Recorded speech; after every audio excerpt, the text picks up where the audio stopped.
Olá, seja muito bem-vindo a mais um episódio do nosso Conversa Política. E a data está chegando das convenções, vamos entrar aí no período de convenções, decisão, né, um período em que os partidos vão definir. E nós hoje conversaremos com Chico Preto. Eis-me aqui. Seja muito bem-vindo, meu amigo. Bom te ver. É muito bom te ver. Chico, mais uma caminhada, Chico. Mais uma caminhada que marca um momento diferente da minha vida. Por que é diferente, Chico? Um amadurecimento total. Sabe aquele cara que começa lá de baixo? Fazer uma comparação com um canteiro de obras. Aquele cara que começa como servente de pedreiro, vai aprendendo o serviço, vai executando o serviço, vai honrando as oportunidades, e aí ele vira pedreiro, ele vira encarregado, e aí tem cargo acima, é o de mestre de obras. Que é exatamente isso que eu busco nesse momento, ser prefeito da minha cidade. E o que você mais aprendeu nessa caminhada? O que você pode destacar assim, puxa, isso aqui para mim foi uma lição importante? Cara, honrar a confiança das pessoas, sabe? Não trair a confiança das pessoas, não é agradar as pessoas. A gente não consegue agradar a todos, mas a confiança das pessoas eu consegui honrar, porque eu estou há 23 anos nesse processo. E há 23 anos você não vê o nome do Chico Preto envolvido em maracutaias, corrupção, na Lava Jato, na Maus Caminhos. Então eu consegui honrar a expectativa das pessoas, ainda que eu não conseguisse responder a todas as demandas que as pessoas me apresentavam.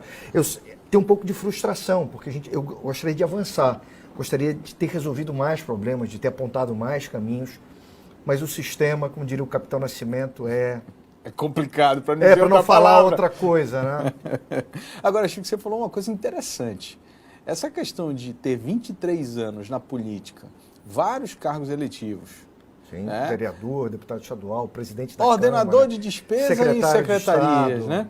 Quer dizer, e você conseguir não ter o seu nome envolvido em denúncias de corrupção e tal. Eu não conheço, assim, muitos políticos com esse perfil, Chico. Esse é o meu maior patrimônio na política, Álvaro. É com esse patrimônio que eu vou para a rua. Não é tempo de televisão, não é partido com fundo partidário, é com propostas e com uma história que eu digo, a minha história ela é confiável. Porque há 23 anos eu honro a expectativa das pessoas. Ninguém vota num vereador, num deputado, para o cara se envolver em maracutaia, né? O cara se envolver onde não deveria. Na verdade, o voto é uma esperança, né? Normalmente é isso. Sempre. Sempre. E a esperança desse momento é de que Manaus vire a página e escreva novas histórias para os diversos problemas que a cidade está enfrentando. Agora, você falou uma palavra que está muito em voga na eleição, que é desconfiança. Né? E eu tenho falado isso para todo mundo, porque eu acho que todas as pesquisas mostram isso. Enfim, isso não é um sentimento do Amazonas, é um sentimento nacional, que o político hoje ele é mal visto. Né? E assim, a gente... São vários os episódios, enfim, é tanto a corrupção, mas é também aquela constante troca de partidos, é você ser apadrinhado por velhos políticos. E aí a minha pergunta é a seguinte, o Chico é de que grupo, afinal? Olha, o Chico não é do grupo que gosta de raimundagem na política.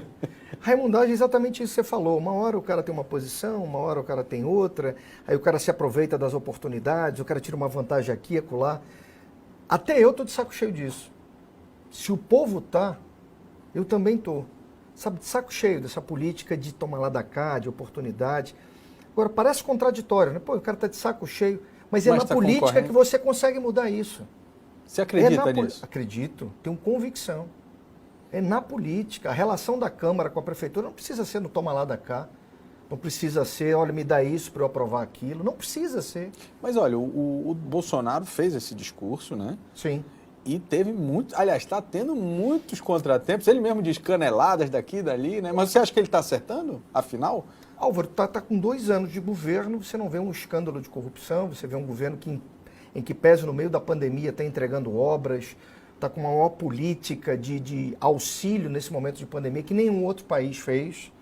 Então ele está acertando mais do que errando. Errar, todos nós vamos errar. Agora a quantidade... E essa relação, e um pouco dessa relação, da forma como ele trata essa relação institucional? É o jeitão dele, que cada um tem um jeito. Você não precisa gostar do Bolsonaro 100%. É apenas reconhecer que um cara que tem uma história, que tem uma caminhada, que tem propósitos, que é aquilo mesmo, Bolsonaro não é um ator. Isso, para mim, é suficiente. Olha só, você falou... eu acho que o povo na política agora não está mais atrás de um cara perfeito, até porque perfeição a gente só encontra em Jesus Cristo. Exato. O povo está atrás de alguém verdadeiro. Então eu sou esse cara, que tem os meus erros, tem os meus acertos, mas na política, em 23 anos, eu não tenho a desconfiança da população. Eu sinto isso quando eu ando nas ruas. O cara pode discordar de mim. Ele diz, cara, eu não concordei com o teu voto em favor do Uber. Já um taxista disse assim para mim no outro dia. Eu digo, pô, mas me chama de corrupto. Ele disse, isso aí não dá para chamar. E pegando o gancho disso que você falou, eu queria citar um episódio agora da pandemia, né? Que você defendeu que não poderia obrigar o uso da máscara, né? Não teve uma posição sua que foi polêmica e tal. Bora explicar isso. Eu queria que você falasse um pouco sobre isso. Pois é, o Arthur acabou de sancionar, essa lei foi apresentada em abril, o Arthur sanciona no final de julho, quando a gente já está saindo, sanciona a obrigação de você usar máscara em lugares abertos. Não faz sentido. A própria Organização Mundial da Saúde reconhece que aquele uso prolongado de máscara causa um problema para a saúde. Você começa a inalar o gás carbônico que você expele. Então não faz sentido você pôr 2 metros de distância de outras pessoas na Ponta Negra com um sol de 40 graus, tá com máscara. Faz sentido num ambiente fechado, num shopping, numa repartição pública. Então eu estou tentando trazer essa situação para algo mais racional. Agora, se você quer usar, é direito, você usa. Sim, você não Agora, você obrigar, não. Porque aí você vai obrigar o cidadão a usar máscara dentro do carro, dentro da sua casa. Você está no aniversário dentro de casa. Aí a vigilância sanitária entra na tua casa, Álvaro, e vai multar todo mundo porque não está com máscara. Dentro da tua casa, eu acho que é demais, né? Entendendo que a gente está saindo já. Manaus talvez seja a primeira cidade brasileira a ter reconhecimento de imunidade coletiva. Então a gente já está saindo, graças a Deus, disso. Eu obrigar agora com aplicação de multa, pô, é demais, aí não dá para concordar. Agora, Chico, mudando um pouquinho de assunto, queria que a gente conversasse um pouco sobre umas questões voltadas assim à cidade. Eu assisti alguns vídeos seus antes da gente, enquanto eu me preparava, obviamente, para a entrevista, e vi você tratando de um assunto que eu não vejo comumente candidatos falando, que é segurança promovida pela prefeitura. Por quê? A gente entende-se, né, assim, a grosso modo, que segurança é feita pelo governo federal e governo estadual. Sim. E município, na verdade, não tem obrigação nenhuma de cuidar da segurança da cidade.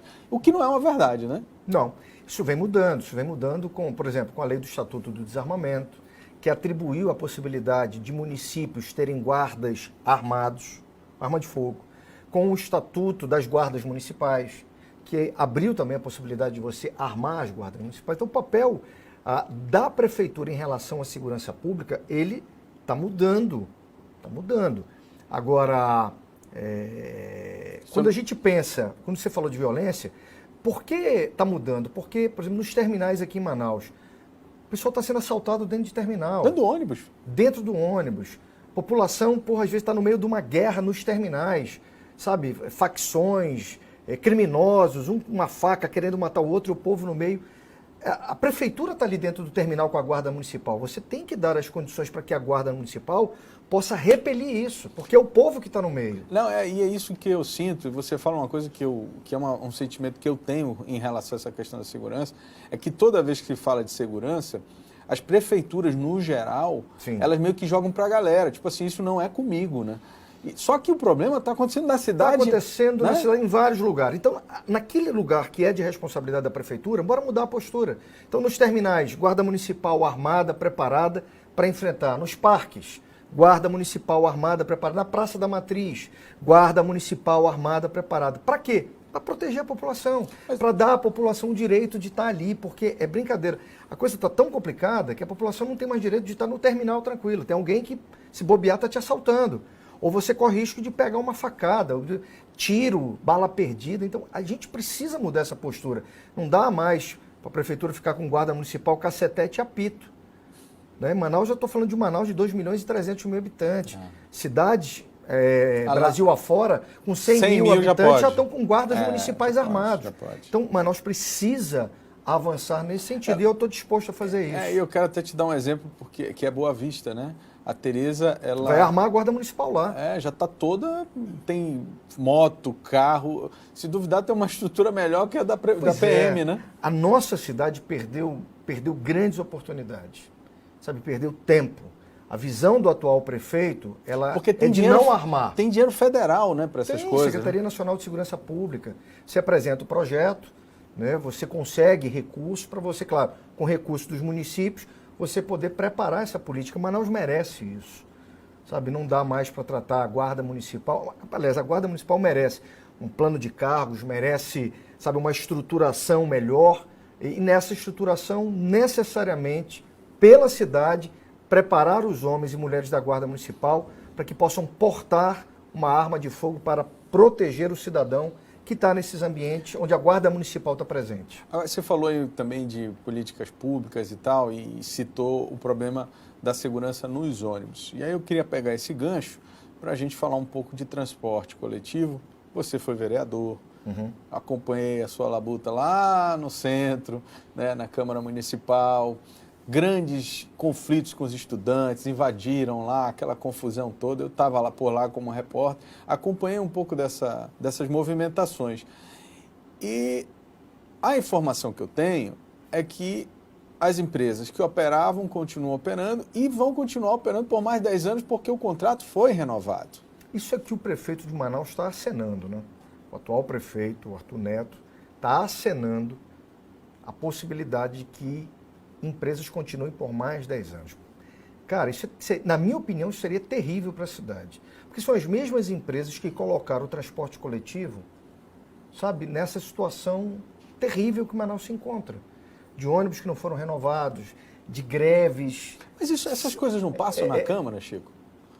Olha só, o que passa na Câmara é a discussão do transporte coletivo, mas a renovação do contrato não, é um ato administrativo, é na caneta do prefeito. Entendi. O que passa na Câmara é o debate, que ele é diário, ele é constante, eu mesmo já ocupo a tribuna constantemente exatamente para cobrar esse tipo de providência. Estou preocupado que o próximo prefeito receba a cidade de Manaus com uma situação como essa. Eu sou favorável que a cidade faça uma nova licitação para que a gente possa pensar um novo modelo de transporte coletivo, uma nova relação da prefeitura com as empresas, uma nova relação das empresas com a cidade, diante da realidade da cidade de Manaus. Sabe qual é a realidade?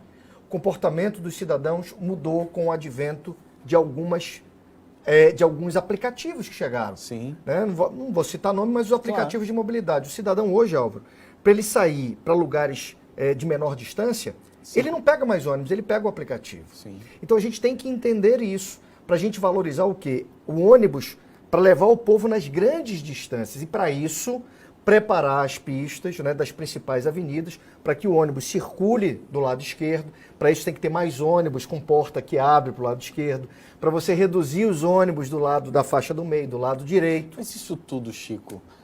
Isso tudo era para ter sido feito. Só fizeram pintar uma faixa, não fizeram isso. É isso que eu não só consigo pintaram entender. A faixa.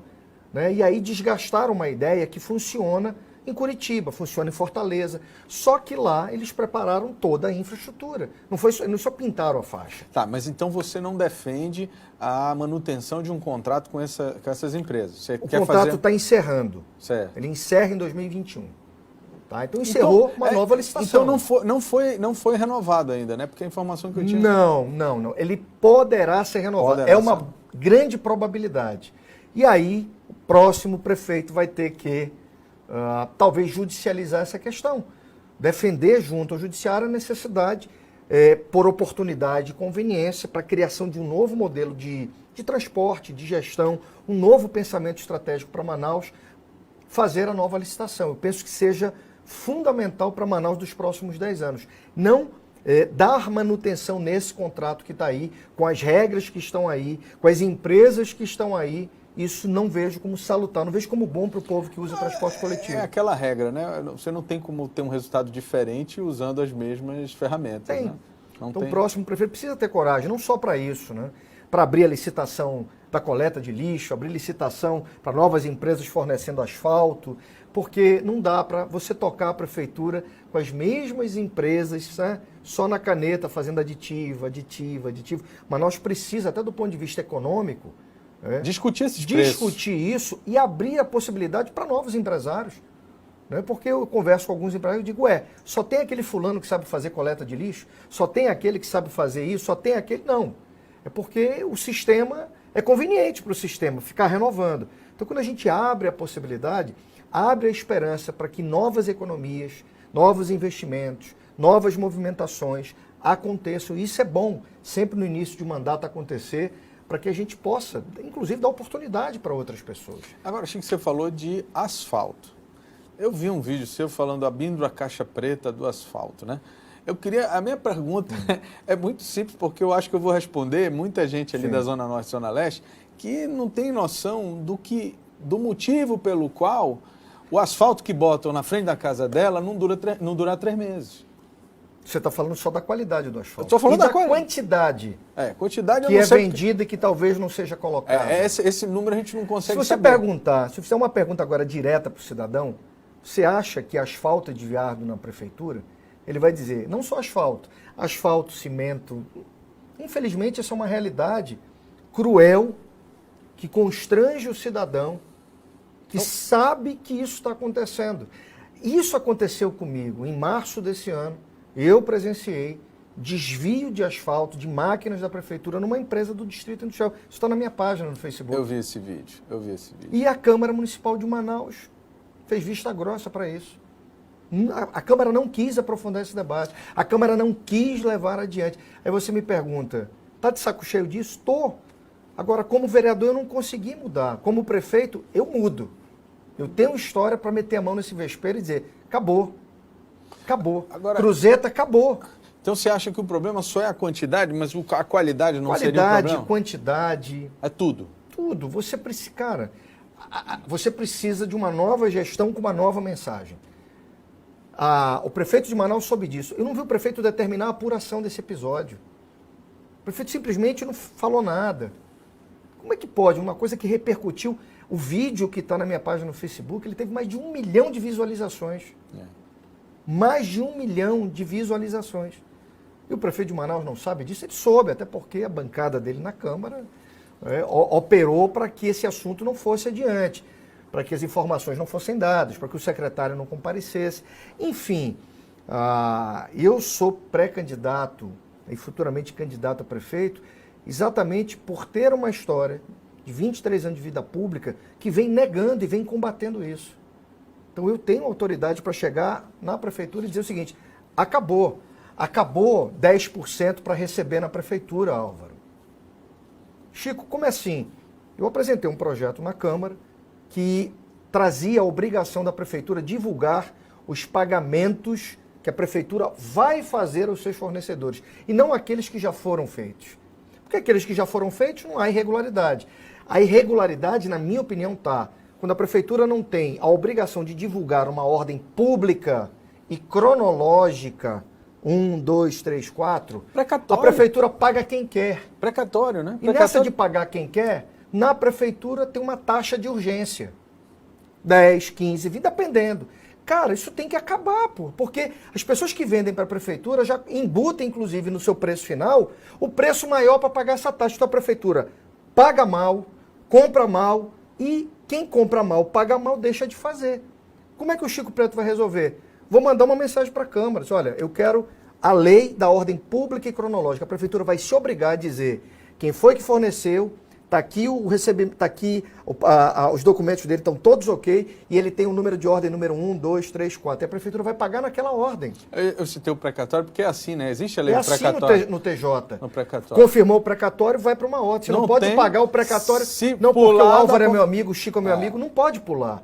Mesma coisa os pagamentos. E aí, meu amigo, acabou essa história de ficar 10%, 15%. Você só paga o teu amigo se tu pagar amigo, quem não está lá na ordem. O próprio empresário já sabe. Não, a minha ordem é essa, eu vou esperar receber. Entrou dinheiro, paga. É obrigado a pagar. Um único tratamento diferenciado são as micro e pequenas empresas, porque esse é legal. Lei Federal 1, 2, 3, você tem que separar as micro e pequenas empresas. Então, cara, a minha vontade de ser prefeito é para fazer essas coisas acontecerem. É para implantar subprefeitura. É isso que eu queria conversar com você. Então, vamos lá. Eu conversei com algumas pessoas sobre isso, não daqui, de outros estados e tal, até para entender um pouco mais sobre como funciona isso. E, assim, eu encontrei dois pensamentos. Um de que é muito positivo, porque você consegue distribuir as responsabilidades, se aproxima da comunidade. E tal. Você deve ter aí um discurso sobre isso. Mas eu ouvi também de que isso é mais Estado, mais estrutura, mais cargo comissionado, mais gente trabalhando na prefeitura e tal.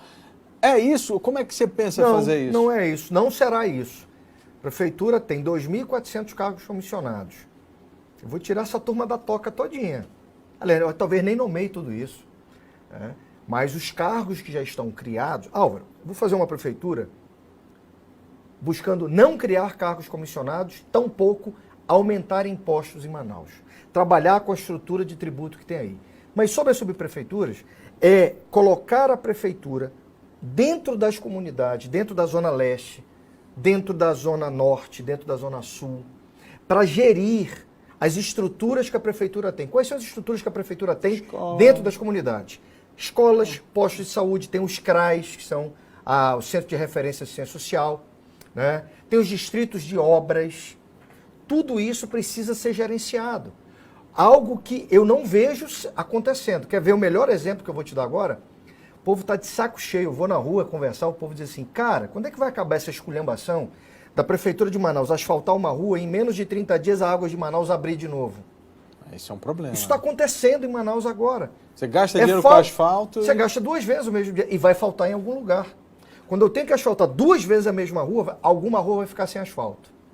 Então, cara, na hora que a gente implanta a subprefeitura, o subprefeito é o cara que está gerenciando essas atividades no dia a dia. Ele não vai asfaltar uma rua sem que ele ligue antes para Águas de Manaus, para Cigás, para Amazonas Energia, para as empresas públicas que podem fazer algum tipo de obra de infraestrutura no bairro e que pode prejudicar aquela obra da prefeitura. Depois que ele checou com todo mundo, aí ele diz, agora vamos asfaltar. Porque está ficando ridículo isso, a prefeitura está derrubando asfalto.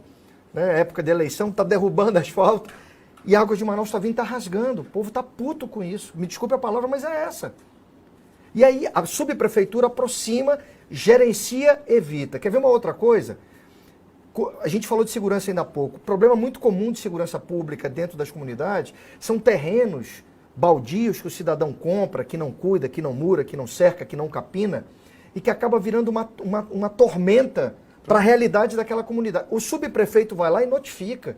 Se você não murar, isso, né? se você não murar, se você não cercar, se você não capinar, além de você ser multado, você pode perder o seu terreno. A subprefeitura está em cima do problema, gerindo, gerenciando, agindo no transporte, agindo nas obras, agindo nos problemas de meio ambiente. É o subprefeito, é o gerente das grandes redes de magazine. Pensou você chegar numa loja para trocar o celular, aí o cara diz, não, olha, volte semana que vem porque o dono vai estar... Só o dono resolve o teu problema? Só o prefeito que pode tomar decisão para as coisas acontecerem? A subprefeitura é aproximar a estrutura da prefeitura da realidade da comunidade, mas não só isso.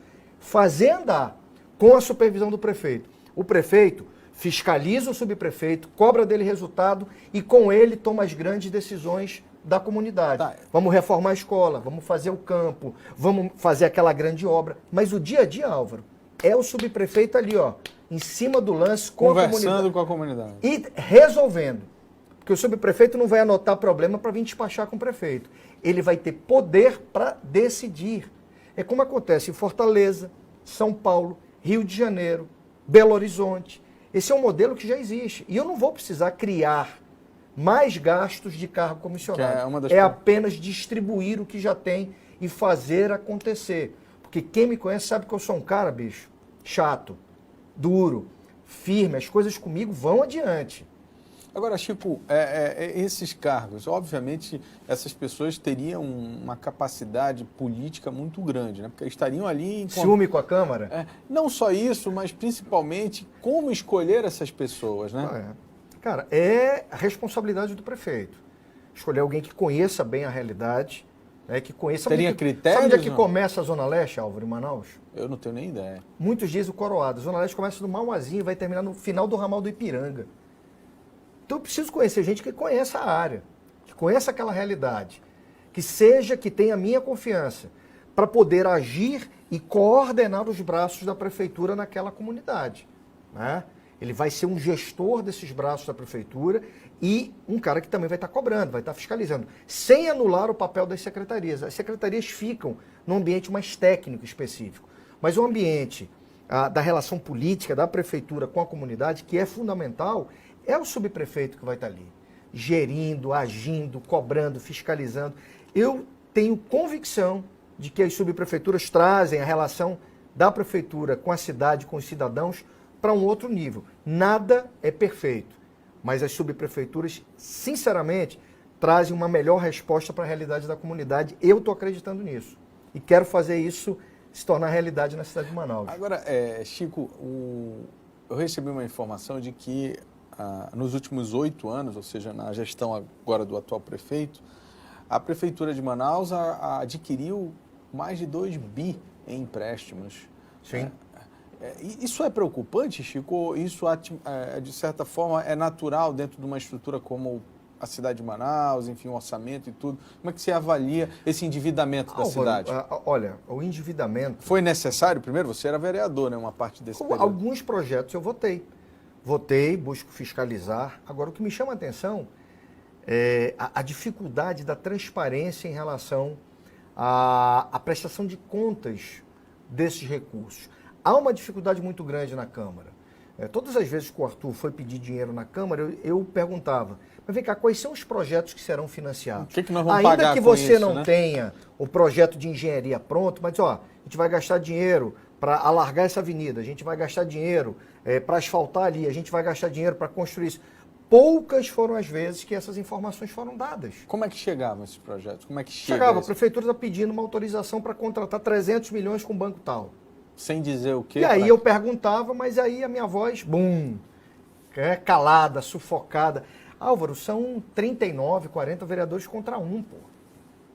Não tem oposição, então, né? Não tem oposição, se Quer dizer, um não se homem. fala nem de oposição nesse caso, A independência né? de cobrar as informações. De perguntar, pelo Cara, menos. eu não tenho nada contra a vida do Arthur, não. Eu quero que ele seja feliz, sabe? Depois, quando ele largar a prefeitura, seja feliz, vá curtir a vida. Agora, como prefeito e eu como vereador, tem que ter informações. Sabe, porque eu possa cobrar. De repente você pega 300 milhões, eu não sei com que vai ser gasto. Aí o cara muda, sabe, muda o rumo da prosa. Não, eu não vou mais gastar com isso, eu vou gastar com aquilo. E aí a gente tem que fazer esse debate. Não, peraí, pegou 300 milhões para fazer infraestrutura. 2 bilhões de reais. Quais são as obras de infraestrutura para 2 bilhões de reais? Você tem um viaduto na entrada do aeroporto e tem 2 que estão sendo construídos. Um foi construído na Constantino e o outro na entrada do Manoa. Não tem como. 2 bilhões de reais para tudo isso? O que a infraestrutura da cidade mudou? Aí você tem os recursos naturais da prefeitura, o orçamento, né? Sim. O povo pagou imposto, o povo pagou IPTU, pagou ISS, pagou alvará, pagou ICMS. A prefeitura trabalhou também com o dinheiro que entra no dia a dia. Além disso, ele ainda pegou 2 bilhões de reais. Sabe? Então, eu não vi obras suficientes, eu não vejo obras suficientes para 2 bilhões de reais. A cidade inteligente não saiu. O trânsito, qual foi o investimento no trânsito com 2 bilhões de reais? Semáforos inteligentes, alargamentos de pista, gerenciamento do trânsito. A estrutura de gestão do trânsito, ela não avançou como a cidade precisava avançar. Então, 2 bilhões de reais foram gastos, essa conta vai ser paga, mas não houve, na minha opinião, sabe, o retorno necessário, suficiente, para que Manaus pudesse avançar sobre problemas que a gente está vendo hoje. Você falando, a sensação que a gente tem é que a Câmara é inoperante, né? Porque não... A Câmara não cumpriu o seu papel. Aqui fala um vereador que está lá todo dia, E o que não tem prazer em dizer isso, que tem frustração, sabe, em estar lá falando e as coisas não acontecem. Eu estou lá defendendo, por exemplo, há 4 anos, a diminuição de gastos de propaganda e publicidade da prefeitura. Sim. O gasto com publicidade e propaganda da prefeitura, É no absurdo, final né? de 2020, será próximo de 700 milhões de reais. Absurdo. 700 milhões de reais. Dá para construir 12 viadutos em Manaus. E Manaus tem necessidade de infraestrutura.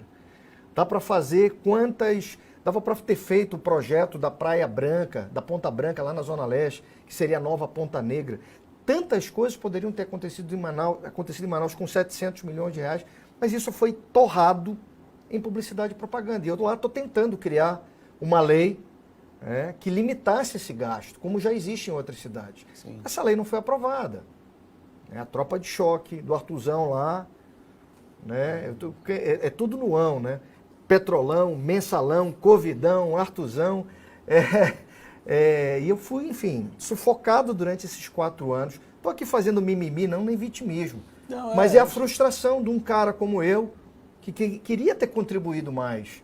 Sabe, queria que lá as pessoas tivessem mais independência para debater, sabe, lembrassem mais da população nesses momentos, cara. Mas e você eleito? Você vai desejar que a Câmara seja assim também?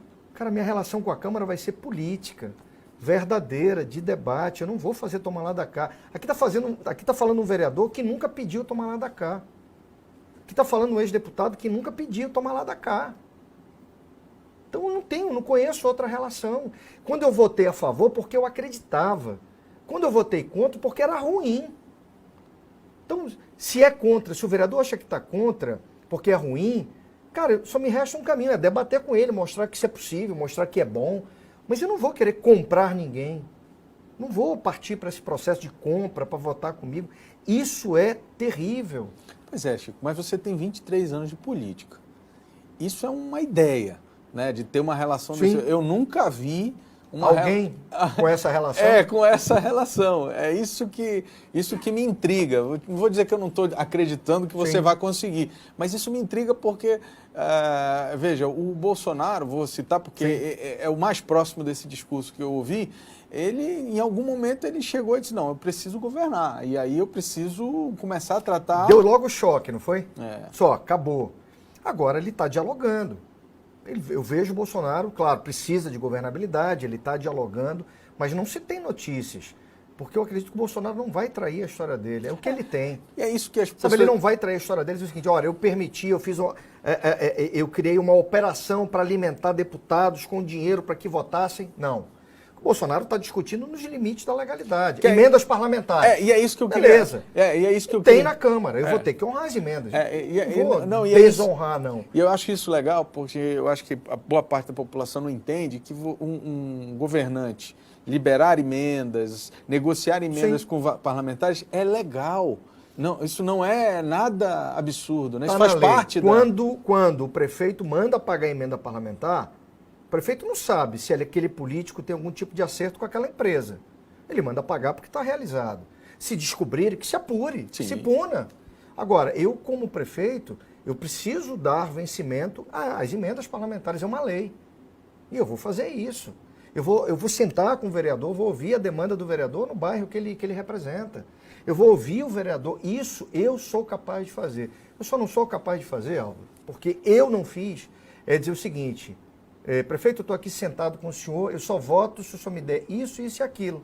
Irmão, a gente vai ter que encontrar um outro caminho, que eu espero que não seja as vias de fato, para a gente poder levar a cidade, você com a sua responsabilidade de vereador e eu com a minha responsabilidade de prefeito. Porque, Álvaro, bora falar no português, claro? Quer dizer, se eu entrar por esse caminho, de eu ter que dar mensalinho para poder me apoiar, eu vou ter que fraudar a licitação, eu vou ter que fazer maracutaia, quer dizer, eu vou ter que botar o meu na reta para poder fazer isso? Esquece. Eu tenho 23 anos de vida pública, a Polícia Federal não bateu na minha porta. E não vai bater. Então a gente vai ter que encontrar um caminho pelo bem da cidade. Agora, Chico, você falou... Político. Político. Prefeito, precisa asfaltar, prefeito. Beleza, vamos lá, dá para fazer isso e tal. Agora, não venham me impor aquilo que eu nunca pedi, porque não vai dar certo. Aqui está falando um cara de peito aberto agora, sabe, eu falei, com 23 anos de vida pública, que não foi pedir de nenhum prefeito, de nenhum governador, cargo para votar sim ou para votar não. O povo me deu o salário, o povo me deu o gabinete, o povo me deu a verba de gabinete. Eu exerci o mandato com esses instrumentos, mas jamais troquei, vendi, negociei as minhas convicções. E eu penso que esse que tem que ser o comportamento do vereador. Eu espero que o povo troque 70% da Câmara. Para a gente poder ter essa chance, tem que ter 70% de novos vereadores. Agora, você falou um negócio, ainda nessa discussão aí de diálogo e tudo, eu queria que você falasse um pouco a sua impressão, porque assim, essa mudança, a gente viveu uma mudança substancial na política com a eleição, a última eleição, né? Assim, trocou praticamente muita gente, um modelo, um estilo, enfim, isso não foi só aqui, mas enfim, no Brasil como um todo, inclusive o próprio presidente. Só que isso surgiram algumas questões. Né? Eu consigo visualizar um aspecto ideológico muito exacerbado entre as forças políticas. Né? E eu não sei se isso sempre foi assim, eu nunca percebi, mas eu vejo que hoje as pessoas, em detrimento das coisas que são importantes, elas preferem discordar porque ideologicamente elas não fazem parte do mesmo pensamento. O Arthur fez isso. O Arthur não quis construir com o Bolsonaro um diálogo institucional que seria extremamente favorável para Manaus, porque ele preferiu a imagem dele, e a imagem dele dizia o quê? Não, contrapõe o Bolsonaro, se distancia, e Manaus perdeu, na minha opinião. Ainda assim, o Bolsonaro alcançou Manaus com recurso, alcançou o Amazonas com recurso, ou seja, tratou de forma institucional a federação. Mas Manaus poderia ter avançado mais, exatamente por falta dessa visão mais estratégica, mais institucional. O Arthur preferiu o radicalismo na visão ideológica. Não, é o Bolsonaro, então eu não vou me aproximar do governo federal. Quer dizer, não tratou de forma impessoal, né? Não tratou de forma impessoal. Olha só, eu tenho visões ideológicas. Uma delas, por exemplo, eu não acho que nessa relação com a Câmara eu tenha, por exemplo, que abrir mão de um processo para a educação, falar uma área sensível da cidade, das políticas públicas municipais, que é a educação. Uma das coisas que mais me chama a atenção é a forte atuação política que há hoje dentro da CEMED em relação à nomeação de gestores. Há uma indicação política muito forte. Eu preciso acabar com isso. Sabe por quê? Porque eu preciso dizer para esse gestor, para esse diretor, que ele está ali para fazer educação, política de educação e não política na educação. Sim. Então, como é que o Chico Preto vai resolver isso? Processo seletivo, provas, títulos, entrevista. Quem for nomeado, quem for escolhido, vai estar lá com o único objetivo, política de educação. E será mantido pelos seus resultados. Deu resultado e deve estar melhorando, a escola está melhor, o pai reconhece. Mantém. Não quero saber de qual partido ele é. Até porque, dentro da escola, política não. Quer fazer política, faz à noite, na sede do teu partido. Na escola não é lugar para isso. A escola é para a gente ensinar, para formar, para preparar. Só que tem um componente político, de forma deletéria, sabe? Essa da influência. Que nesse negócio do toma lá da cá, você, né, abre para fulano, para Beltrano, para indicar. Cara, isso tem que acabar. Eu converso com gestores e eu vejo que isso é muito forte. Então, esse componente ideológico eu não tenho. Para mim, o componente prático, sabe? É o seguinte, quem for bom, vai estar lá, me ajudando a transformar essa cidade, os cidadãos, os meninos, as meninas, pelo componente da educação. Então, eu tenho um componente ideológico. Eu me vejo na direita, conservador, sabe? Um cara que acredita na família, que pensa a política e as decisões que toma, olhando se aquilo vai fazer bem ou mal para a família aqui na cidade de Manaus. Eu tenho. Mas ainda assim, no meu componente ideológico, nos meus valores, eu converso muito com o pastor dirigente da minha igreja, e ele mesmo uma vez me falou, disse, meu filho, se você for prefeito, você vai ter que administrar para macumbeiros e cristãos. Não, e é isso que eu queria dizer, porque eu não posso ter uma política só para cristão, uma política só para... Quem for cristão vai para a igreja católica, quem for para macumbeiro vai para o terreiro. Agora, eu tenho meus valores cristãos, eu não vou para macumba, eu vou para a igreja. Tá? E pelos meus valores eu me movo. Então, por exemplo, pautas que atacam os valores, eu me posiciono no contrário, sem problema nenhum. Ideologia de gênero, contra. Se eu for prefeito, esse papo não entra nas escolas. Vai ter a minha resistência. Por quê? Porque eu não acredito que a escola é o lugar para você debater isso com um menino de 8, 7 anos.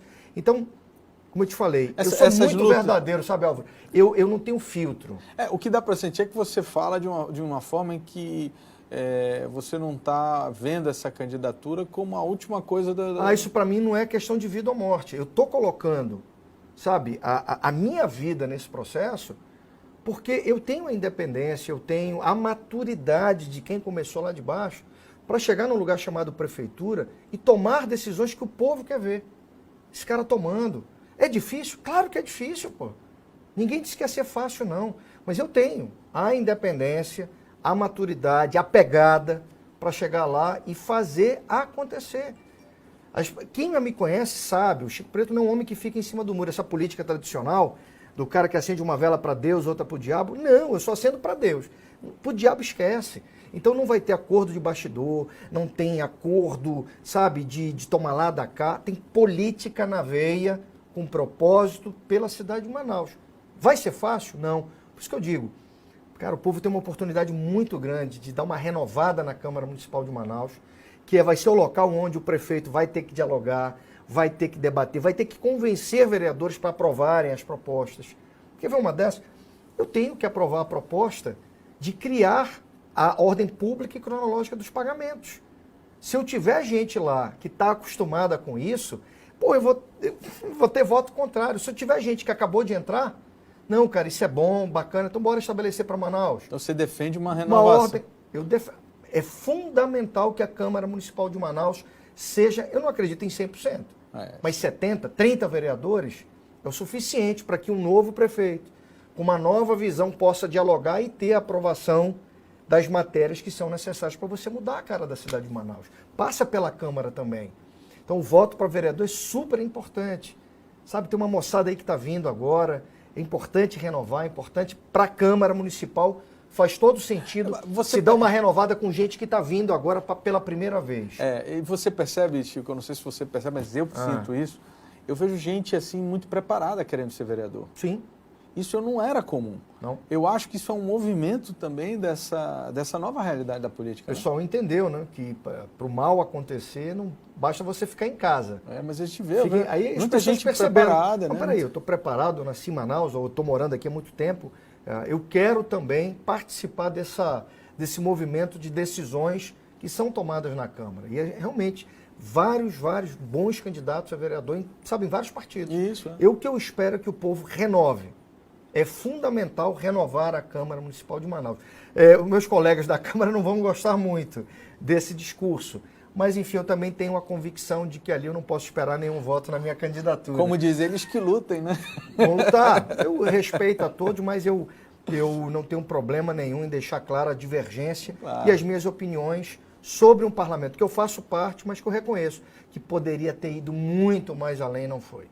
Chico, a gente está chegando ao final, você falou aqui muito claramente, defendeu convictamente as suas ideias, enfim, aqui nos próximos dias você vai ter uma convenção. É pouca convenção.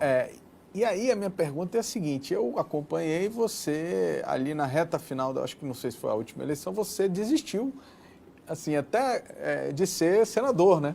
Eu até digo que você já estava com o pé lá, se não tivesse desistido. Mas assim, você está convicto que vai continuar nessa missão? Vou te responder no bom amazonês. Até o Tucupi, maninho. Então tá bom, meu amigo. Quero te agradecer. Grato. Me bota no teu radar, hein, Alfa? Sou candidato, hein? Tá certo. Ele é pré-candidato, daqui a pouco candidato, me bota no teu radar. Tá certo, meu amigo. Obrigado, Deus te abençoe. Deus abençoe Manaus e que nós possamos fazer dessa eleição uma oportunidade para fazer acontecer aquilo que a gente acredita. Eu acredito que é hora de virar a página, escrever uma nova história. Eu não sou nem o novo, nem o velho, mas aquele que está preparado para escrever essa nova história. Chico, obrigado. Obrigado, irmão. Desejo de coração que você tenha sucesso nessa sua caminhada e espero imensamente que você consiga concretizar essas coisas, porque tenho certeza que são coisas, pelo que você contou aqui, são coisas que só vão beneficiar a nossa cidade. E você que está nos assistindo, fique atento aí, nós vamos encerrar essa entrevista. No próximo domingo a gente traz mais uma entrevista para você. Aliás, não é próximo domingo, a gente tem agora entrevistas nas quartas-feiras também, às 10h30 da noite, porque são muitos candidatos, então a gente precisa ouvi-los também até o final do processo de convenções. Então a gente aguarda você às quartas e aos domingos, acompanhando as ideias dos candidatos. Tá bom? Fica aí com um pedacinho da próxima entrevista, que eu tenho certeza que você vai gostar. Um grande abraço, continue curtindo, compartilhando o conteúdo aqui do Site Imediato. Chico, obrigado. Um abraço, obrigado. E hoje a gente recebe aqui o empresário Romero Reis, que está aqui colocando o seu nome à disposição também para administrar-se na nossa cidade. Boa noite, Romero, seja muito bem-vindo aqui ao nosso programa. A pergunta natural, que eu acho que quem não lhe conhece, é o seguinte: o que um empresário de sucesso vem fazer no meio político, né? E é isso que eu queria lhe perguntar para a gente começar a nossa conversa. Nas últimas décadas, Manaus foi gerida por pessoas que não tinham um projeto de servir a cidade. Elas tinham um projeto para se empoderar politicamente, elas tinham um projeto para tornar o seu grupo político dono da cidade, dona do coletivo, ou seja, subjugou todo o coletivo. Hoje Manaus, 2.200.000 habitantes, não pode ficar à mercê de um grupo político que certamente quer conduzir a cidade para rumos que a sociedade civil organizada não deseja.